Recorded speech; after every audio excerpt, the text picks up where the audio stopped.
Thank you, John. I also want to thank the organizers for giving me this opportunity to present our work. Today, I'll be talking about fault-tolerant quantum computation with few qubits. My talk is based on 2 papers, and here are the reference numbers if you are interested. This is joint work with Van Rijkaard.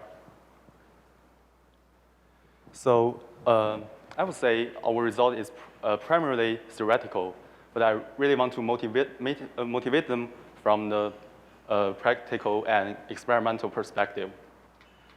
So suppose we want to factorize a large integer with 1024 classical bits. Our best algorithm will use roughly 10 million gates to gate operations to calculate.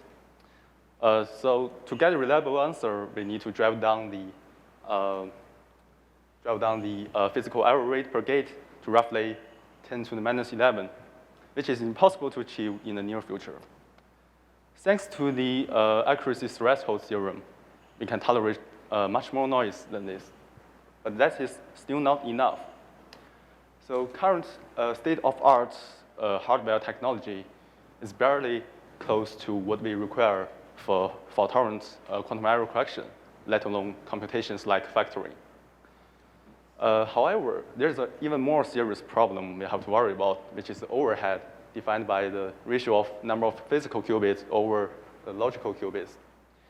And even if the physical error rate is below a moderate level, we still need thousands of qubits to encode a single logical one. So how do we reduce the overhead incurred by fault tolerance? Well, that's a broad research field, and there are hundreds of papers on this topic. Most of this work focuses on specific building block of the whole fault-tolerant procedure, such as state distillation, decoding algorithm, etc. Well, I know it may not be meaningful to categorize all this work, but I just list a random example to show how much effort people have been making. And among this method, I want to, in particular, mention low-hanging fruit, which is to choose efficient codes to work with at the very beginning. That's a quite simple idea, but people haven't paid much attention to it. For example, we can simply encode multiple qubits into a single code block, and that will, of course, give us a higher rate because it protects multiple qubits in a single round of error correction. But its interesting drawback is that it is difficult to target on individual logical qubits and perform a computation over them. And one typical approach for this kind of computation is by teleportation. So we first teleport the relevant logical qubits to their individual empty answer code block. Then it will be much easier to interact them over here.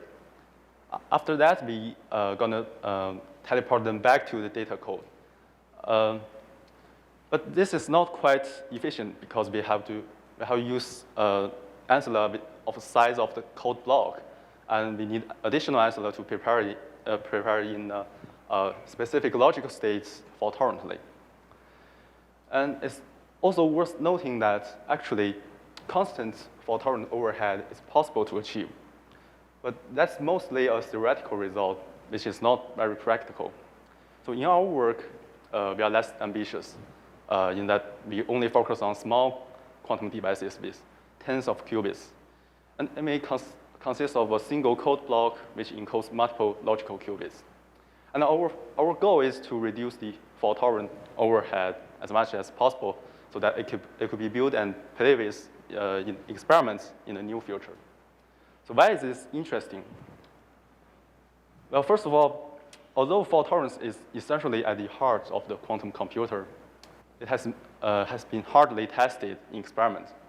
People have demonstrated quantum error correction protocol over several physical platforms, but they were not fault tolerant in that a single gate failure in the error correction procedure could propagate badly to uncorrectable error. And recently, there have been several results about fault tolerance experiments, they show fault tolerant error detection on ion traps and also fault-tolerant state preparation and even computation on superconducting qubits.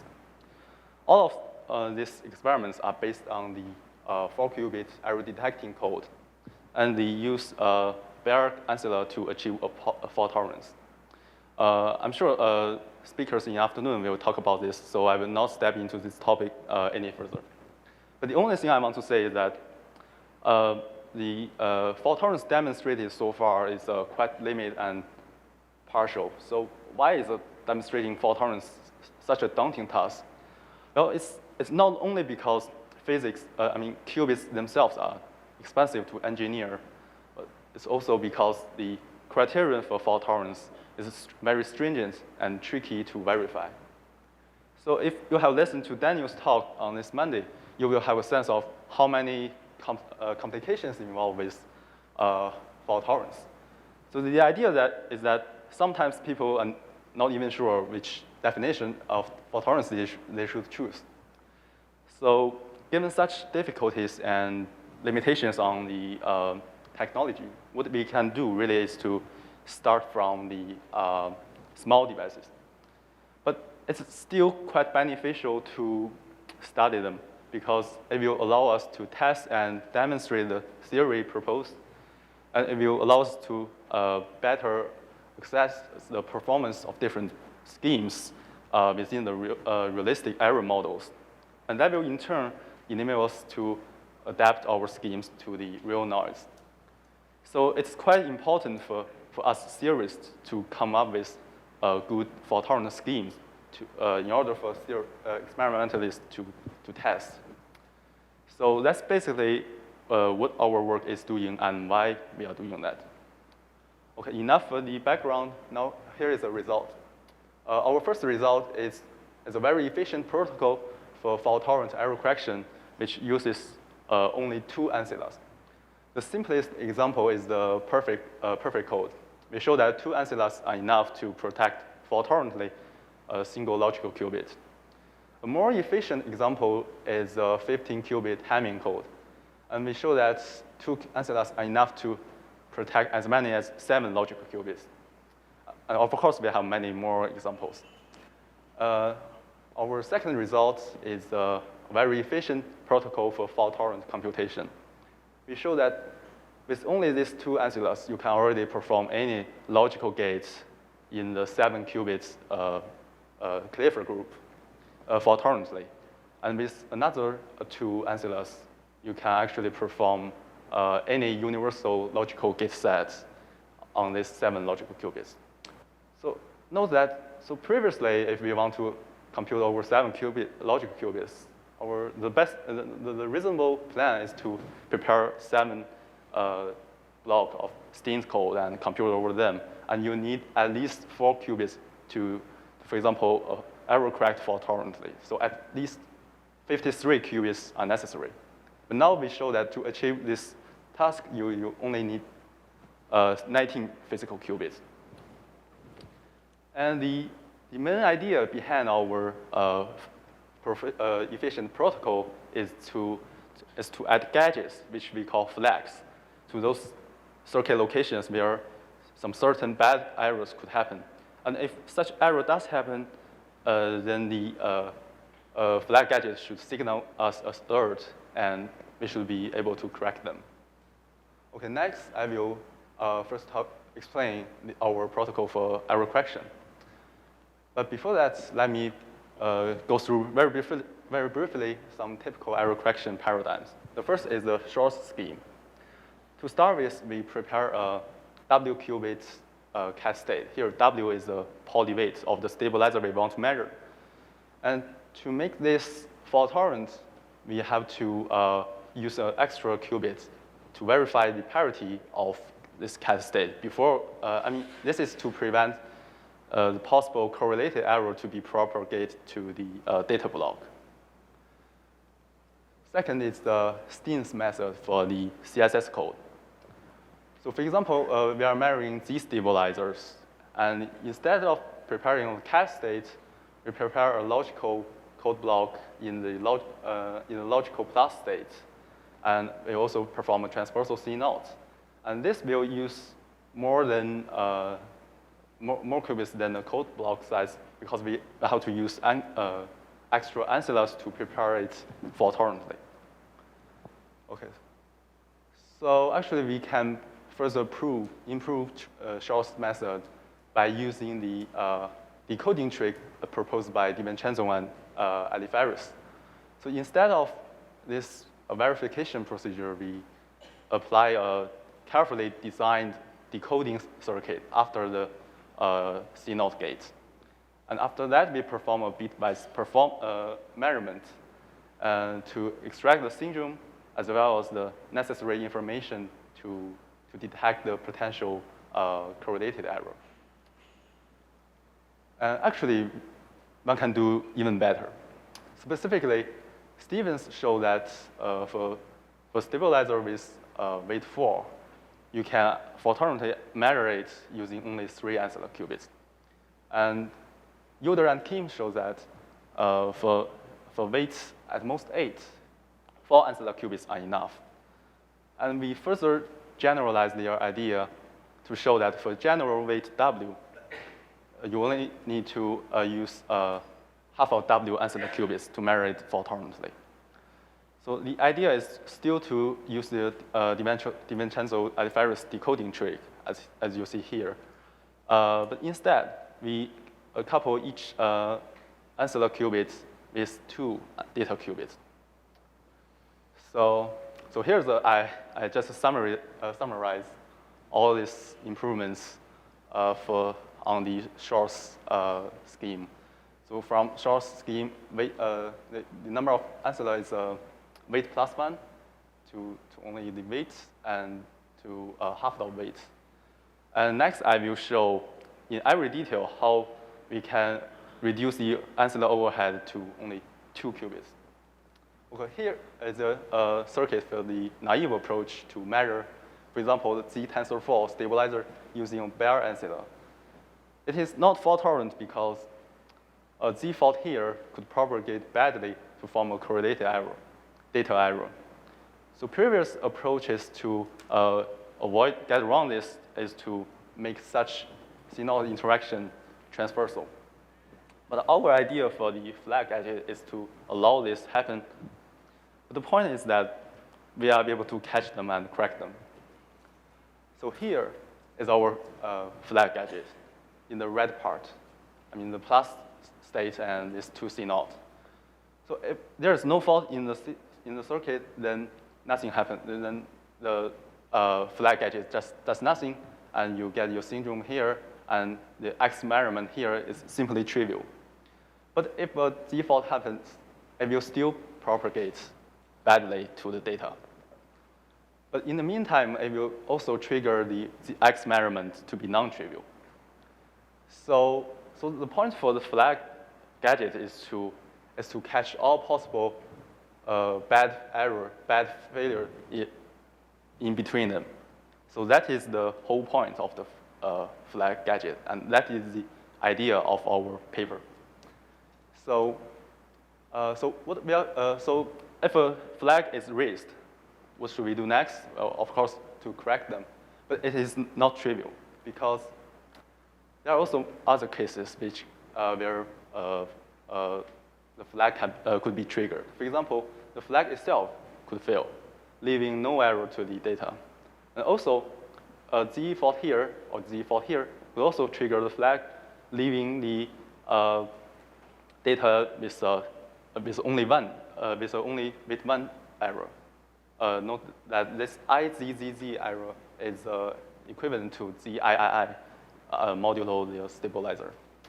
Okay, so and this is exactly the error we have to correct.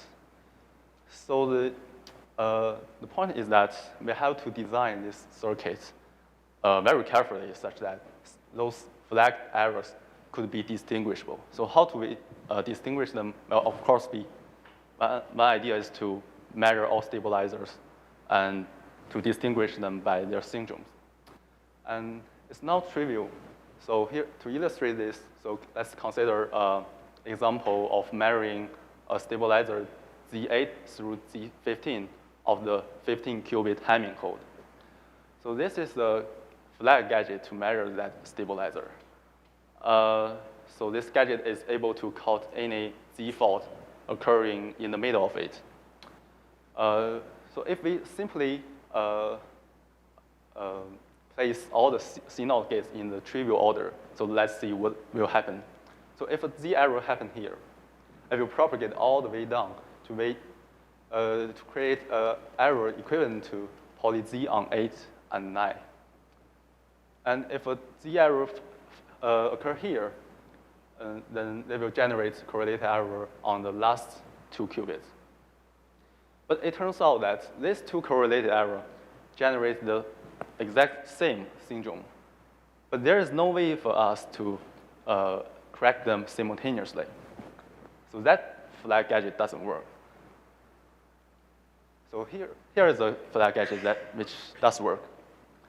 Here we find a non-trivial permutation for the CNOT gates, and these errors are all errors which can trigger the flag. And we labeled each CNOT gate with an error which is produced by a Z fault preceding it. And you can verify easily that such error, flag error, can generate distinct syndrome. So we can, in principle, distinguish them and correct. Okay, so I just want to show that to construct the flag circuit is non-trivial. For example, the orders of the CNOT really matters, although superficially they commute with each other. Okay, so here is at least all the common codes we found. And I mean, for each, to measure stabilizers of this code, you only need 2 ancillary qubits. In particular, we here the code labeled by diamond are all Hamming codes. And for Hamming codes, we show that in some sense, our flag scheme can offer an exponential advantage in terms of overhead of ancillary. Okay, so I just described how to measure a single stabilizer, but to actually error correct, we have to measure all stabilizers. So how do we do it fault-tolerantly? So first, let us review the criterion for the fault-tolerant error correction in the extended extract formalism for the distance 3 code, because we mainly consider distance 3 codes here. So here we only consider at most 1 fault in the whole circuit. In the first case, if there is only a weight 1 error in the input and the error correction gadget is fault-free, then the output should also be error-free. And if the input has no error and there's only a single failure in the error correction gadget, then the output should have at most weight 1 error. Okay, bearing this in mind, let's see why it is fault-tolerant. So the error correction procedure starts from measuring the first stabilizer using a flag gadget. And depending on the measurements on these 2 ancillaries, we have 3 cases to consider. First, if the flag is raised, then we will measure all stabilizers again without flag, because a failure has already happened. And then we would correct the correlated error if necessary by looking at the specific syndrome. And the second case, if the flag measurement is trivial and the syndrome is non-trivial.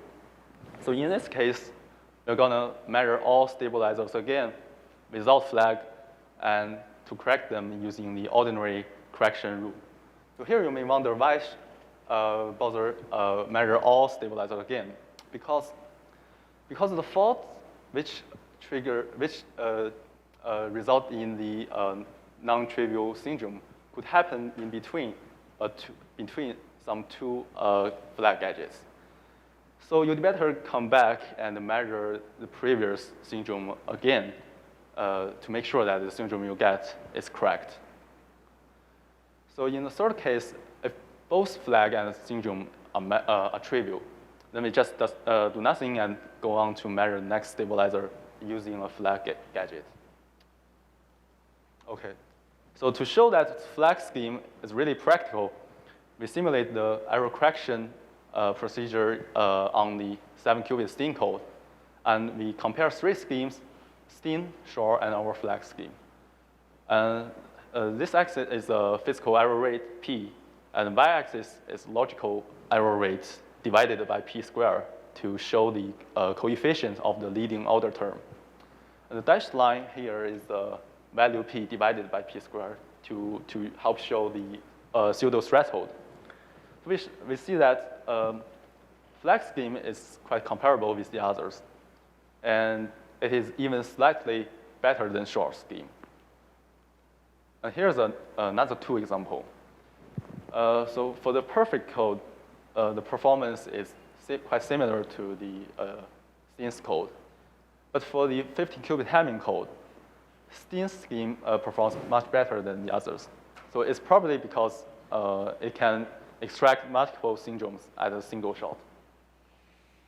So here we plot another two code, which is 833 code and 1043 code. And we only simulated using flag scheme here. So by looking at the intersection, you could see that they have a much higher pseudo threshold than the others. I want to emphasize that in our simulation, we only consider depolarizing noise and assume no geometric constraints, nor resting qubit error. Okay, next I will explain our protocol for fault-tolerant computation using flag gadget. So to achieve fault-tolerant computation, we really go through two conceptual steps. The first is to find a construction of specific logical gates. And for this, we use three techniques. The first is to leverage the permutation symmetry of the underlying code, which is the permutation of the qubits, which happens to be a valid logical operation. The second is the round-robin construction proposed by Yoder, Takagi, and Zhuang.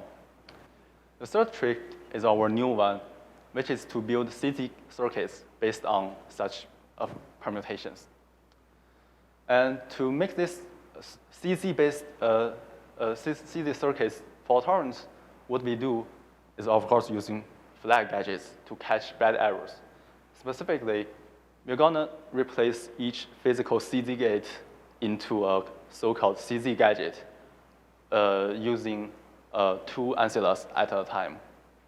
So why do we use CZ gate to build a logical gate? Well, because it has many good properties. First, it's symmetrical and easy to analyze. And then it only propagate X-type error and let all Z error pass through. So that's very nice for CSS code because all Z stabilizers commute with this CZ gate. And the third point is that the errors don't spread more than once in the CZ circuit, for example, here. But in contrast, for example, X error in the CNOT gate to actually propagate very far. Okay, so how do we make a physical CZ gate fault-tolerant? So here is what we call an X gadget in the red circuit. So if there is no fault, it simply applies the CZ gate to the data. And the Z measurement here is trivial. And if one of these four 2-qubit failure happen to the CZ gate, then the flag will be raised. So here is a so-called Z gadget. And the same, if there is no fault, it applies CZ gate, and the X measurement is trivial. And if one of these two 2-qubit failure happens, then the flag will also be triggered. And here is our CZ gadget, which is to combine X gadget and Z gadget together. So to understand how it works, so we'd better classify all 15 possible ways a CZ gate could fail into 3 classes. So look at the first class. I mean, they are equivalent to a single qubit failure after gate. And the second class, they are equivalent to a single qubit failure happening before gate. And for these five errors, they are genuine 2-qubit failure in the sense that they cannot be generated by a single qubit failure. And these five faults are exactly those which can be caught by this CZ gadget. So in other words, if both the flag measure trivially, then we are sure that none of this will happen, will appear in the output. Actually, we can, there's no gadget which can do better than this, because we cannot hope to catch such 1-qubit error, because they can just happen here or here and just pass through without triggering any flag qubit. Okay, so how do we use it? Let's take an example of the 15-qubit Hamming code. So this matrix is a parity check matrix defining the stabilizers. And we are interested in the automorphism group, which consists of all qubit permutations, which fix the code space, in other words, are valid logical operations. And our new technique is to build CZ gates based on such permutation symmetries. For example, here is a permutation which happens to be some logical operation. And here is a CZ gate defined on it. And to understand why it's really fixed the code space, you can refer to the detailed lemma in our paper. But I want to say that this circuit on the right is a logical effect on the 7 logical qubits. And you see that for this physical circuit, it is not fault-tolerant, because a single error could propagate to weight 1 or to weight 2 or 3. So to make this fault-tolerant, we simply replace each CZ gate with the corresponding CZ gadget. And you see this is a resulting circuit, which is very overwhelming. But I want to say that it's not difficult to verify that it's fault-tolerant. For example, in the first case, if all flag measurements are trivial, then we are sure that the only possible fault is only 1-qubit fault happening between gadgets. And we have labeled all these possible locations by the star symbol. And we have verified using computers that any fault on this location can generate a distinct syndrome. And the similar argument holds for the second case where one or more flag has been triggered. Okay, so to achieve the universal computation, we're going to resort to another trick, round-robin construction. And we prove a special case where for any CSS code, consider 2 logical operators, Zi and Zj, with poly support on set Si and Sj. Then the CZ gate applies to every pair in the product of Si and Sj. Happens to be a logical CZ gate between logical I and logical Z. And we can construct logical CCZ gate in the same fashion. And here is our gadget designed for the CCZ gate. So look, it uses up to 4 ancillas at any time. So basically, with logical CZ gate, we can perform any Clifford gate fault-tolerantly with only 2 ancillas. And with this CCZ gadget, we can achieve universality with only 4 ancillas. So to summarize, our work is motivated by the fault tolerance on small devices. And it is important for us to devise useful and interesting fault tolerance schemes. And we propose a very promising example to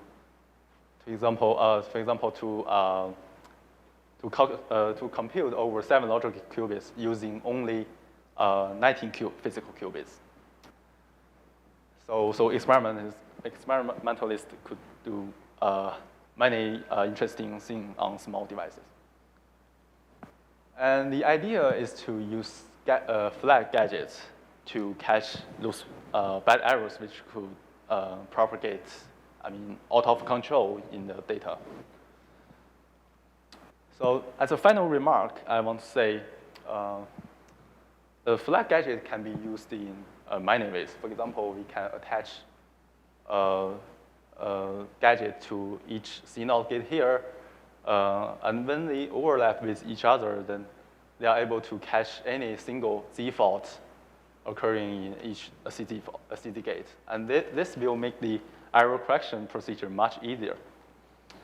I also want to say that the flag gadgets is also not only works for small devices, but it really can be generalized as a flag paradigm. But and it has already been generalized by Chris and Michael Beverland. They show how to propose error correction protocol for arbitrary distant codes using flag scheme. And Mike has presented their work yesterday in the poster session. And finally, I would say that it would be interesting to come up with other gadgets than the CZ and CCZ gadgets. Okay, that's all I want to talk about. Thanks very much for your attention.